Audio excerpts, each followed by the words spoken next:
Absence Management Aesop System Training, Entering Absences and Requesting Substitute Teachers for Certificated Staff. Contents.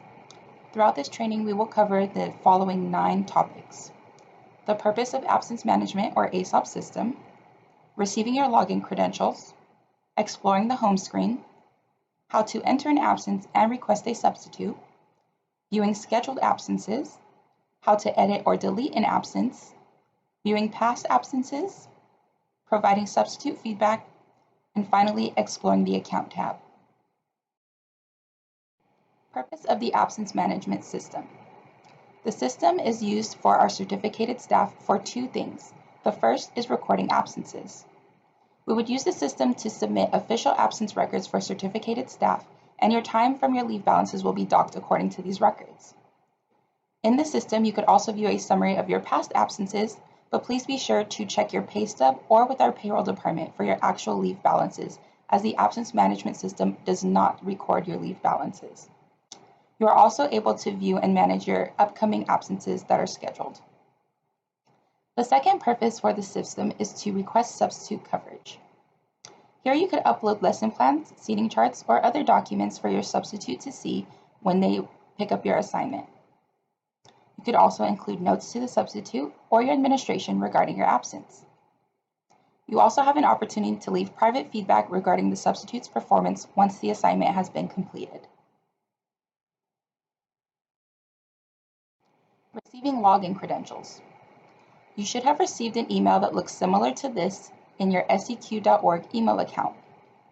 This will include all of the pertinent information to get you started with entering your absences. It will include the website with the login portal, your 10-digit ID number, and your 4-digit PIN number.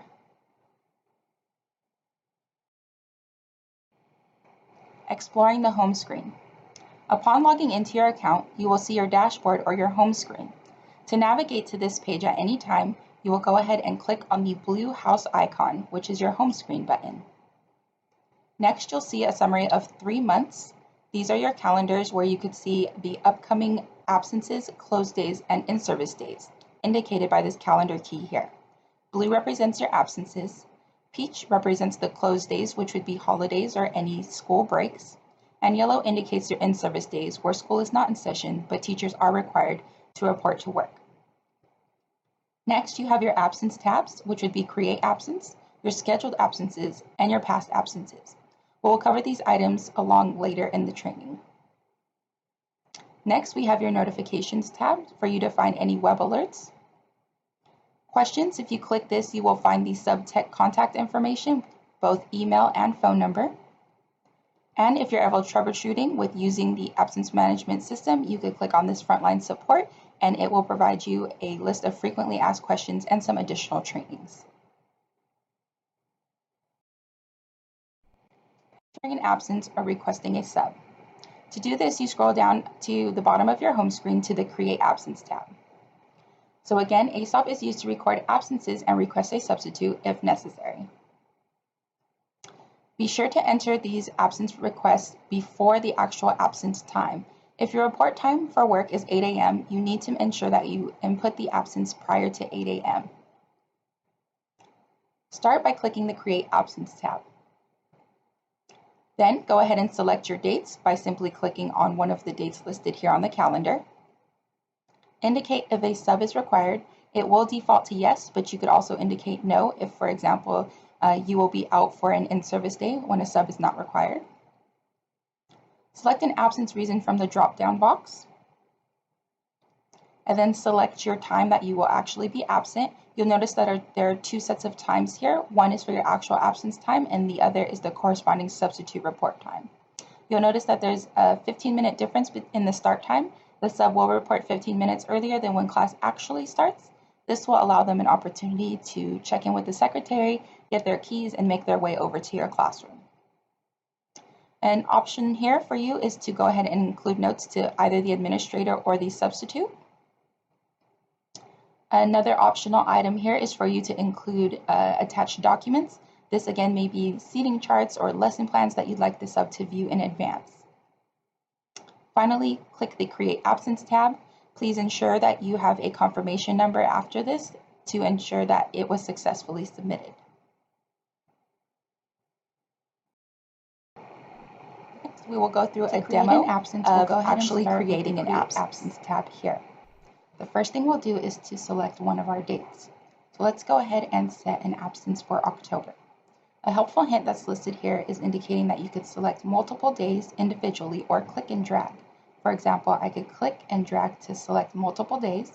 Same thing, I could click and drag to deselect. I could also click individual dates to add them to this one assignment. Please do note that all of these assignments will be counted under one confirmation number, so only one sub will be able to pick up these assignments. So take note that the sub does have to be available for these various dates in order to pick up the assignment. So if you are doing multiple days, say for example, one in October, and again you know you'll be absent again in November, you'll want to go ahead and actually create separate absences for those. Okay, so for this, we'll simply go ahead and do one date. We'll go ahead and select October 9th, and then we'll next move over to whether or not a sub is required. It will default to yes, but you could go ahead and select no if a sub will not be necessary. Typically for teachers, a sub will be required for coverage during an absence, so we'll go ahead and click yes. Next, we will select our absence reason from the drop-down box here. You have some options here that you as the employee are able to see, but you'll notice that you are missing an absence, say for example, for a conference. Conferences, you will find that when you check in with your site, they do have a specific process, and the actual site secretary will go ahead and input that absence and sub request for you into the system. So for this, we'll go ahead and just put that we will be taking a personal necessity on this date.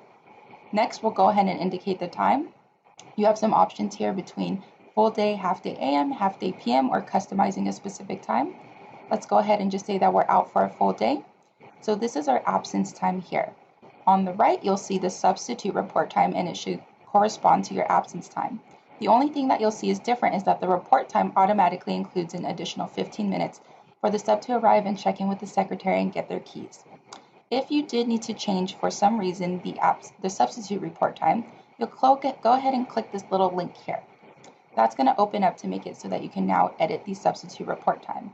The only time you would probably do this is if you were going to be absent, say on a block day at your site, where you would typically just have your prep periods and maybe one class. So you could go ahead and edit this to say, hey, I only need a sub just for my first period class, and then we'll go ahead and enter that. Make sure we say AM, and so we could go ahead and save it with that customized time. Again, just to make this simple, we'll go ahead and say that we're out a full day, and we'll require a sub for a full day as well. Next thing is you'll move on here if you'd like to leave notes for either the administrator, which would not be viewable by the substitute, or to the substitute themselves.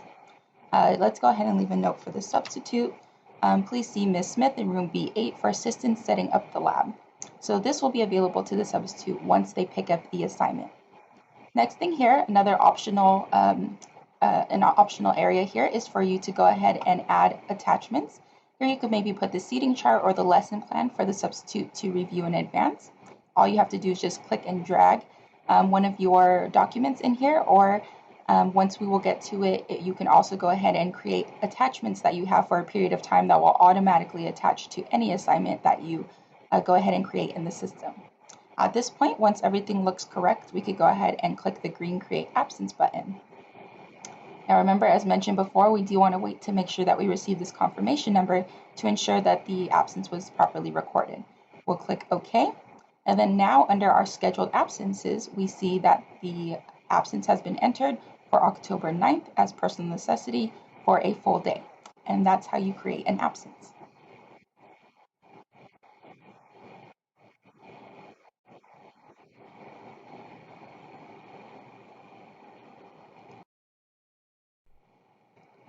Viewing scheduled absences. There are two simple ways to view upcoming absences. The first is to select one of the blue dates on your calendar. Blue indicates that you have an absence scheduled. By clicking this date, you will see a summary of the details below. The second way is to click on the Scheduled Absences tab. Clicking this will give you a summary of all of your upcoming absences. Editing or deleting an entry. Please note that entries can only be modified or deleted by the employee before the scheduled absence date or time. Otherwise, if the time or date has passed, you will need to check in with your site secretary to make the edit or to delete the entry for you. To start, we'll click on the Scheduled Absences tab. To make any edits, you will go ahead and click on the confirmation number. The page that comes up will have an Edit Absence button. You will click on that to get started to make any modifications to your scheduled absence. To delete, you will simply click on the red Delete button, and when prompted, click Yes to indicate that you would like to confirm deleting this assignment.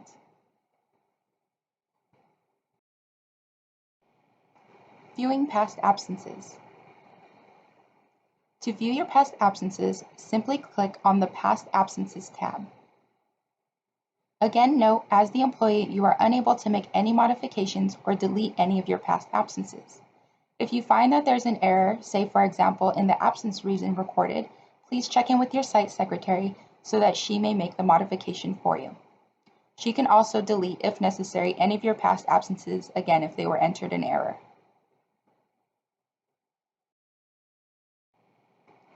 Providing substitute feedback.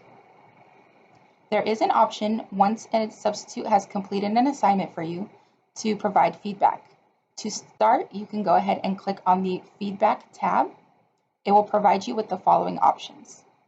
The first is for you to leave feedback. You have up to 14 days once the assignment has been completed to leave feedback for your substitute. The substitute will not be able to view this feedback from you. The next step of what you'll be able to view is feedback that you've previously left. So if you'd like to see reports of feedback that you left for other subs, you could always click this tab to review that. Finally, feedback left for you from the sub. You are able to view the feedback that a sub leaves after completing an assignment for your class.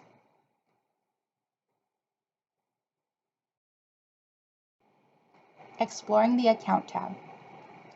To get to this page, simply click on the Account tab at the top of your home screen. It will bring up the following options on the left here. The first is Personal Info. For the most part, you will only enter your phone number here and maybe the language that you'd like to view the absence management page in. The phone number does correspond to your 10-digit login ID. Your email address, please do keep the seq.org email. Your room number, we will also want to keep as main office, as this is what the substitute will see once they pick up an assignment so that they know that they should report to the main office first.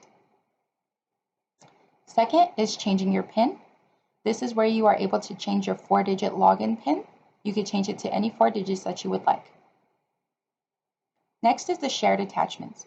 As previously mentioned, you have the opportunity to attach files when you are creating an absence. If you add anything to the shared attachments tab here, you could go ahead and click dates of effectiveness that you would like those attachments to be placed in any of your assignments.